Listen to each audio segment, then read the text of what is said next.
Amigas y amigas, señoras y señores, un cordial saludo desde el canal de YouTube Iván Marcial Durán Fernández. Aquí comenzamos Facetas. Esta es una emisión correspondiente a este martes 29 de noviembre del año 2022.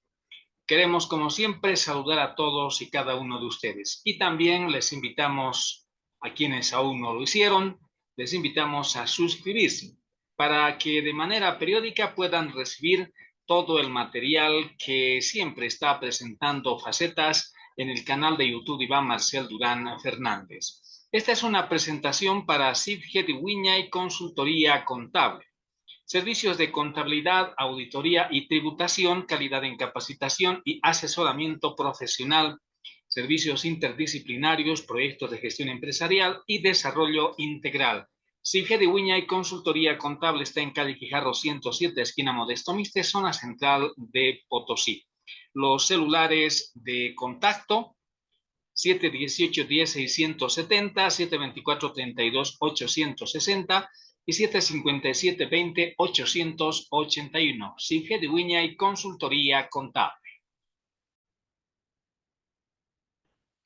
En la presente ocasión, cuando volvemos a presentar Facetas, porque estamos donde otros no están, vamos a dar un cierto giro a tocar el fondo de nuestro programa.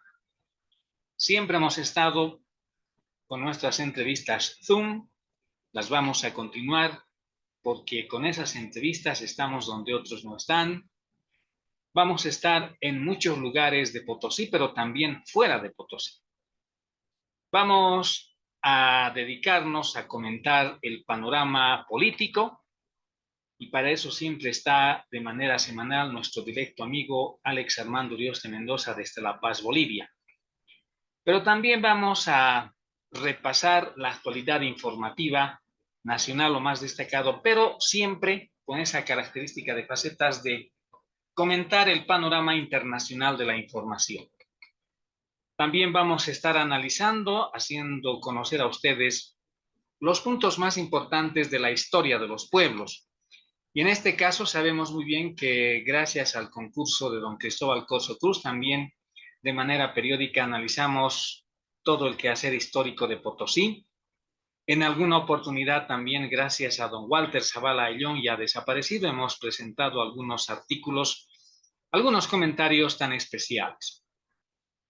También siguiendo a don Luis Subieta Sagárnaga, tenemos aún algo pendiente con ustedes para saber qué hizo don Simón Bolívar cuando llegó a Potosí en el mes de octubre de 1825. Eso y mucho más vamos a ir siempre desglosando, no nos hemos olvidado, porque esa es parte de la estructura informativa de Facetas. Hoy queremos, como les decía, dar un giro al contenido de nuestro programa de Facetas. Y en la presente ocasión vamos también a comenzar, no un ciclo, sino vamos a hacer un seguimiento respecto de crónicas policiales, es decir, de crímenes ocurridos en Bolivia. Por supuesto que la historia, el contenido de la historia de los crímenes en Bolivia es, pero muy, muy grande. No serían programas suficientes y creo que nadie va a poder condensar. Es sumamente imposible, aunque tengamos la ayuda o el uso de la tecnología, pero no creo que sea una labor tan sencilla. Pero de lo que sí vamos a poder, y muchos también lo han logrado, es hacerles conocer lo más destacado de historias policiales o crímenes de Bolivia ocurridos hace muchos años. Y para ello, tengo en mis manos la obra Crónicas Policiales de Crímenes en Bolivia, que pertenece a don Agustín Morales Durán.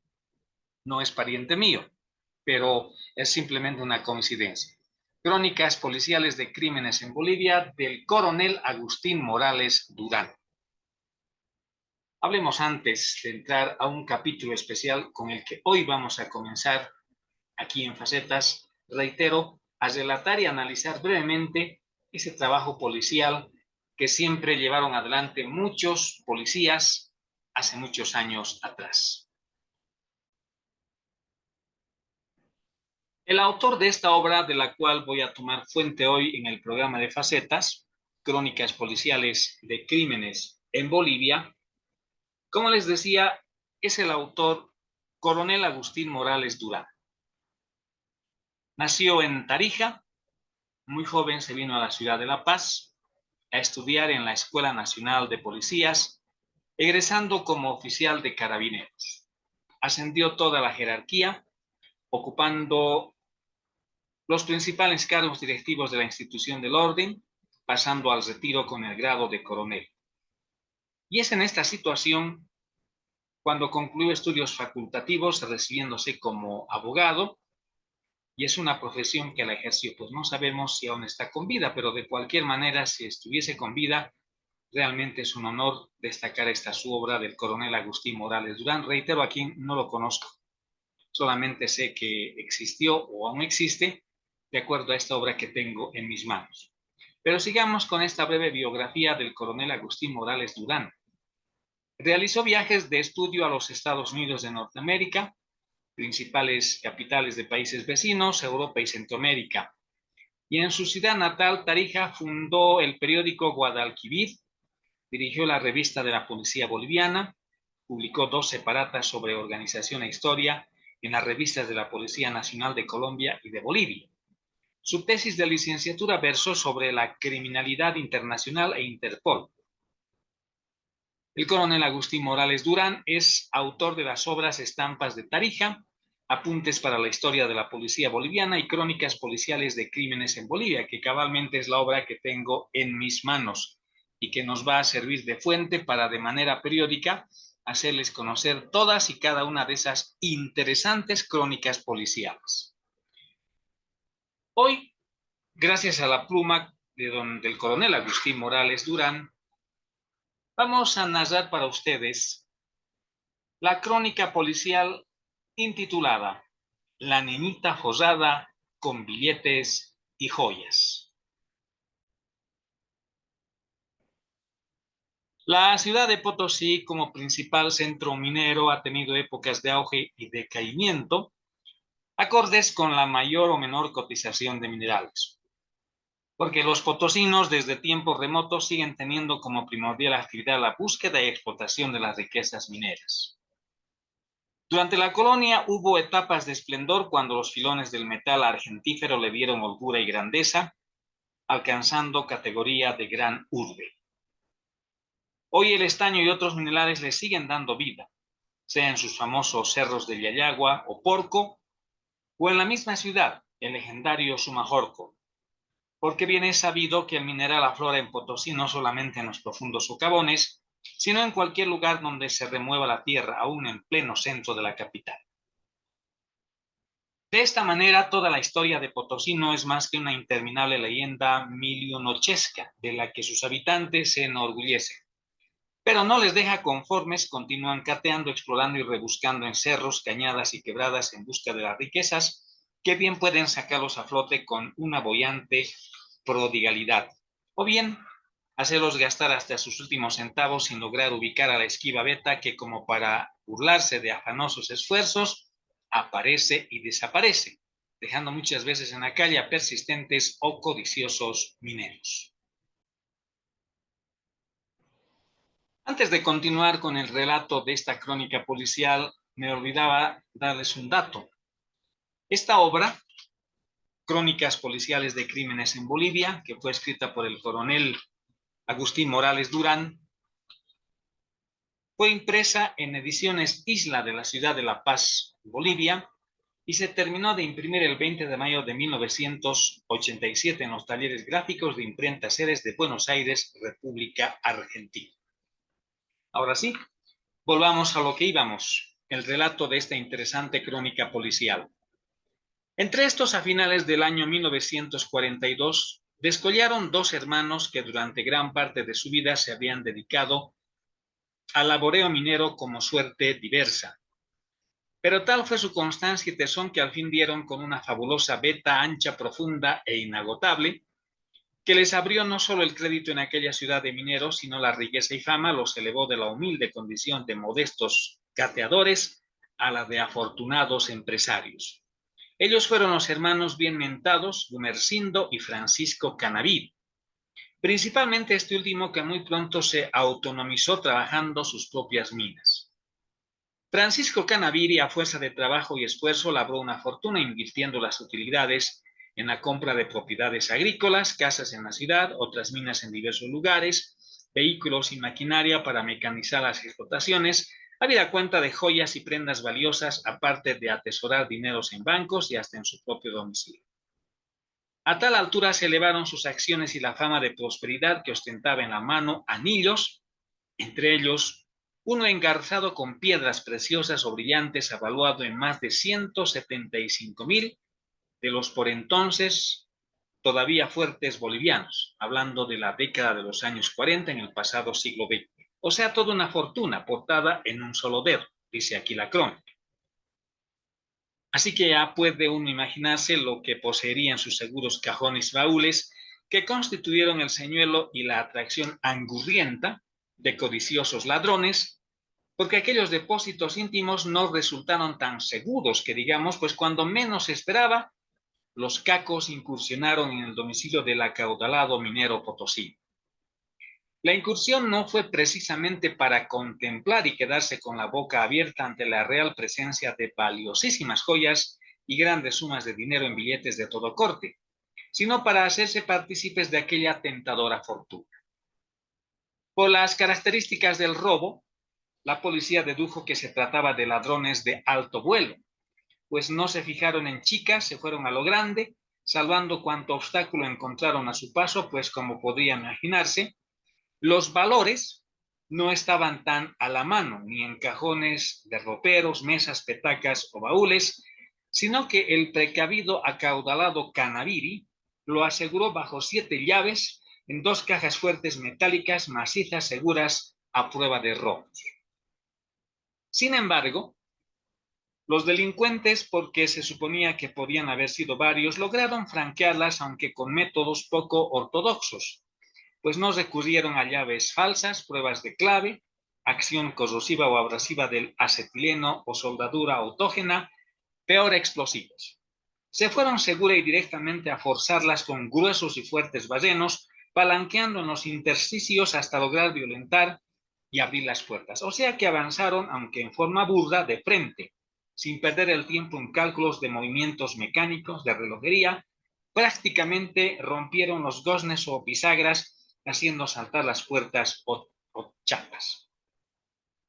¿Cuál sería la fuerza ejercitada que consiguieron burlar las garantías de invulnerabilidad sin llaves ni claves de fábrica? Una vez destapadas o abiertas las cajas fuertes, extrajeron todo lo que de valor había en su interior: dinero, joyas, relojes finísimos, etc., dejando los papeles o documentos que no les interesaron, y para dar cariz de misterio, esoterismo o brujería, pusieron muñecos de trapo en su interior que habían llevado de exprofeso, quizás para hacer creer al propietario que no fueron ladrones quienes violentaron las cajas y se llevaron los valores, sino fuerzas extrañas, producto de brujerías o hechicerías criollas. Los vivísimos cacos habían previsto todo con calculada maestría, pues se cuidaron muy bien de no dejar huellas que los delatasen. Pero en su afán de cubrir de impunidad a su ataque, no se dieron cuenta o no se fijaron, cuando ingresaron al domicilio de la víctima, que en una habitación próxima había estado una pequeña niña de 3 a 4 años de edad, que quedó allí dormida y, con el ruido que lógicamente provocaron los ladrones, despertó, gritando, dando la alarma al vecindario, que de inmediato hizo correr la noticia del robo como reguero de pólvora, hasta poner sobre aviso a la policía de Potosí. De inmediato el personal de investigaciones se puso en movimiento, dirigiéndose al lugar del hecho para realizar la correspondiente inspección como preludio a la posterior pesquisa. Sorprendiéndose con la puerta de calle abierta, en el patio encontraron a la chiquilla correteando desesperada de un lado a otro, y cuando le preguntaron qué hacía allí, muy apenas pudo hacerse entender que había sido abandonada por su padre, a la sazón chofer del dueño de casa. Luego, la sorpresa de los policías fue mayor cuando penetraron a una habitación que hacía de oficina, donde encontraron las 2 cajas fuertes violentadas y vacías, con apenas los muñecos que ya mencionamos anteriormente. La primera actitud de los sabuesos fue buscar al padre de la menor, el chofer Hipólito Cárdenas, al mismo que lo ubicaron en una chichería de los arrabales. Y por pura intuición policial, para los pesquisas resultaba este muy pero muy sospechoso, llevándolo con precaución detenido a la central. Luego, como en el escenario del robo no encontraron mayores rastros o indicios que sirviesen para orientar las investigaciones, buscaron al minero afectado, el que no sabía a quién atribuir tan inteligente golpe. Merodearon por posadas y alojamientos en busca de gente sospechosa, siguieron varias otras pistas sin conseguir resultados positivos.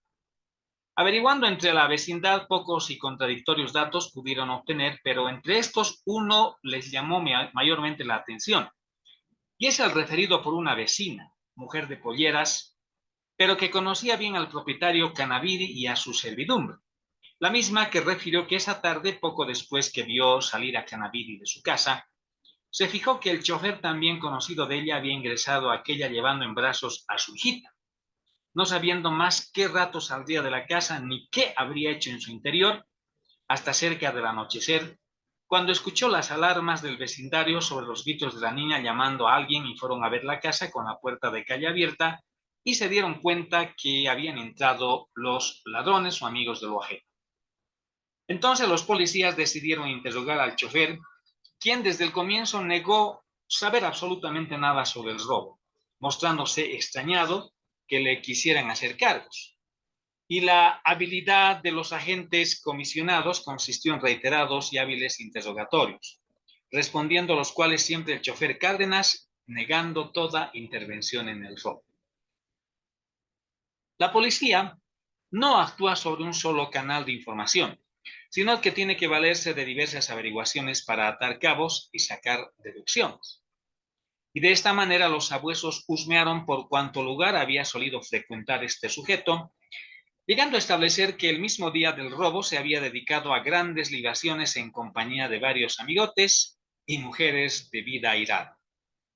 Cuando los policías le preguntaron de dónde sacaba dinero para dedicarse a las francachelas, el chofer contestó, aparentando la mayor naturalidad, que con el producto de sus ahorros y que para mayor seguridad había dejado a su hijita menor porque estaba separado de su mujer en la casa de su patrón, Francisco Canaviri, precisamente donde se produjo el robo.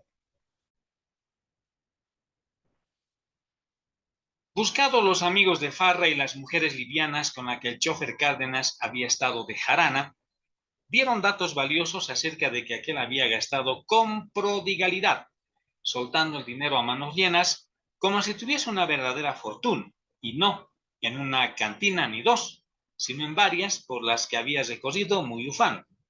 Cuando lo revisaron le encontraron unos pocos pesos. Simultáneamente los pesquisas, dejando detenido al chofer, fueron a su domicilio ubicado en una casita de un empinado callejón. Al requisarla, ingresando a las dos únicas habitaciones que tenía como vivienda, en su dormitorio encontraron envueltos entre una chompa 700 bolivianos en billetes de corte de A5, y no pudiendo detectar ningún otro valor ni joya que sirviera como prueba para facilitar los interrogatorios. Sin embargo, llevados los bolivianos 700 a la jefatura de investigaciones, allí el minero Canaviri, abriendo los grandes ojos que tenía, pudo reconocer los billetes como los que tenía guardados junto con otros en una de las dos cajas violentadas. Y esta fue la primera punta del ovillo que había que desmadejar. La habilidad detectivesca de los policías potosinos tuvo que emplearse a fondo, poniéndose de manifiesto toda la inteligencia que correspondía a fin de desentrañar la trama verdadera del robo.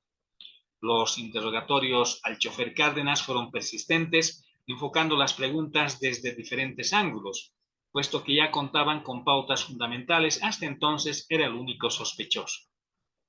La intuición policial así lo indicaba, fuera de que otros indicios no arrojaban ninguna luz. Por otra parte, los investigadores no descuidaron diferentes pistas para tratar de desentrañar el misterio de tan cuantioso robo. Pero finalmente, y de forma fatal, tenían que centrar sus esfuerzos en el sospechoso chofer de apellido Cárdenas, principalmente debido a la sugestiva coartada con la que pretendió despistar a la policía al dejar a su hijita menor inocente criatura en la casa de su patrón Cannavidi, escenario del delito. Tanta fue la constancia de las pesquisas hasta que lograron conseguir que Cárdenas cantara la verdad y cantó en diferentes tonos. Porque después del tercer día ya no le quedó escapatoria confrontado con un sinnúmero de circunstancias que en lugar de librarlo de culpa lo acusaban como a principal autor. Conocía bien la casa, sabía las horas de salida de su patrón y demás moradores. Había logrado ubicar con exactitud la posición de las cajas fuertes, sabía las entradas, puertas, salidas y demás vías de acceso y escape. Así que ante todas estas evidencias y abrumado por los persistentes interrogatorios, confesó ser el principal autor. Pero lo que faltaba era que confesase si había actuado solo. ¿Quién o quiénes fueron sus cómplices?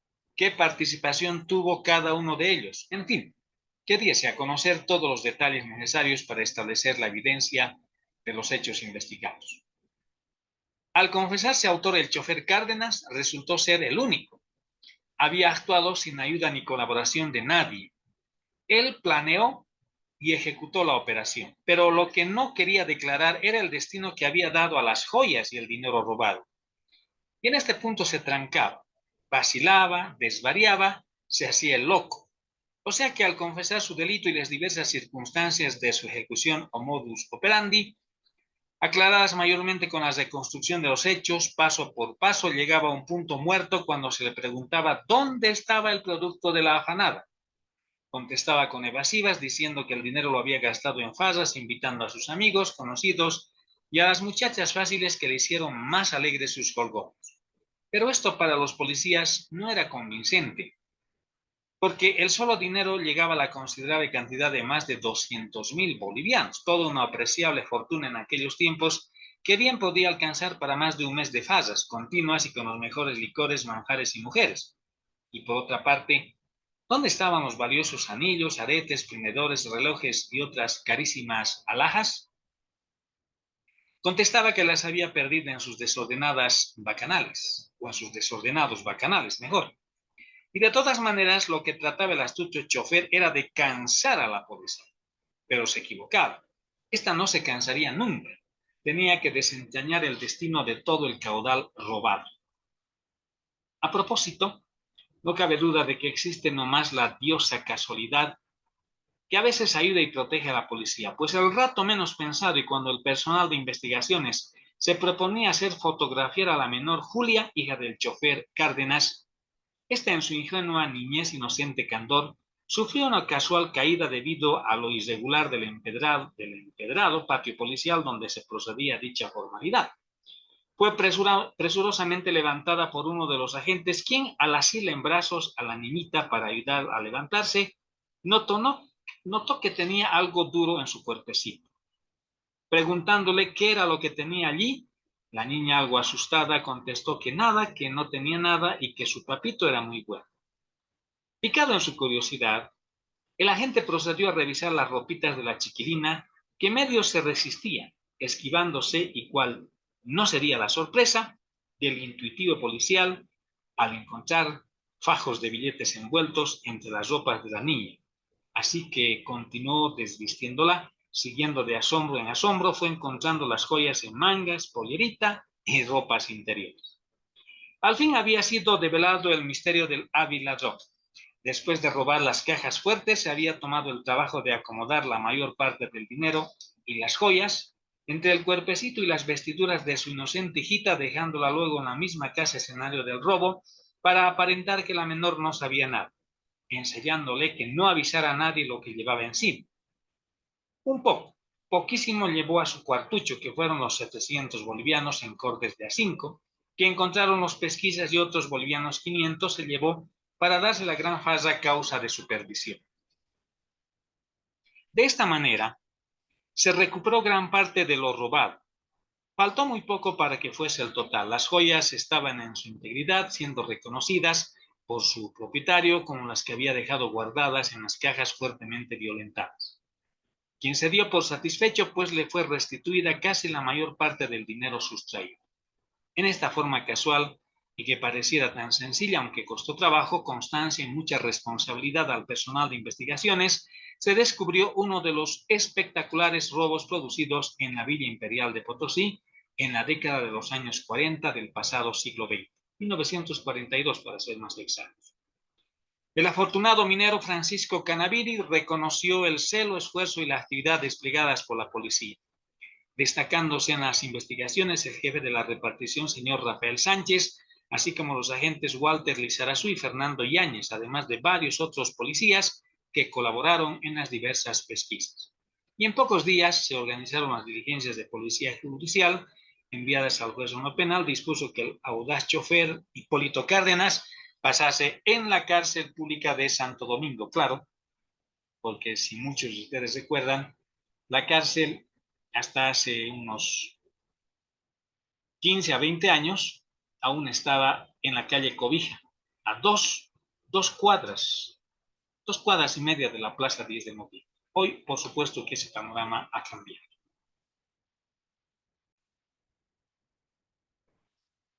La niñita forrada con billetes y joyas. Esta ha sido, señoras y señores, la primera crónica policial, un crimen en Bolivia, un crimen contra la propiedad, de la obra del coronel Agustín Morales Durán. Hoy hemos dado inicio prácticamente a esta parte, a esta sección que es muy importante aquí en Facetas, en el canal de YouTube Iván Marcel Durán Fernández.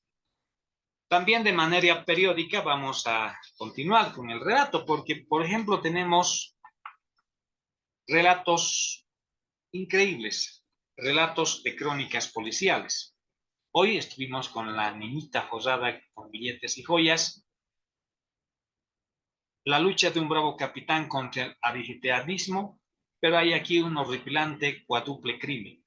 La mano negra en Tarija, atraco a pagadores de la casa Hochil, los celos, eternos celos, descuartizado en Cochabamba, crimen perfecto, justicia por mano propia, doble crimen en la estación del ferrocarril de Oruro, en fin, avisadas rateras en Potosí. No quiero adelantar más, es emocionante este relato. Así que, si me lo permiten, de manera periódica también vamos a estar con el relato de estas crónicas policiales, los crímenes en Bolivia. Esta ha sido una presentación para Cifre Wiñay Consultoría Contable, cuya especialidad es la consultoría de contabilidad minera. Aguarda su visita y está bajo la supervisión técnica del licenciado Juan Carlos Maguiña Porcel. Cifre Wiñay Consultoría Contable, calle Quijarro, número 107, esquina Modesto Miste, zona central de la ciudad de Potosí. Señoras y señores, llegamos así al final de esta presentación de Facetas en el canal de YouTube Iván Marcel Durán Fernández. Volveremos en cualquier momento y ya saben, gracias por su suscripción y ustedes que no se han suscrito todavía, háganlo porque recibirán de manera periódica este interesante material que tiene Facetas, en sus entrevistas vía Zoom, entrevistas en vivo, mostrar los lugares importantes no solo de Potosí, sino también del resto de Bolivia, los relatos de la historia. Hoy estuvimos con un relato de crónica policial y, en fin, tenemos de todo un poco. Así es, Facetas en el canal de YouTube Iván Marcel Durán Fernández. Muchas gracias por su referencia. Volveremos en cualquier momento. Permiso.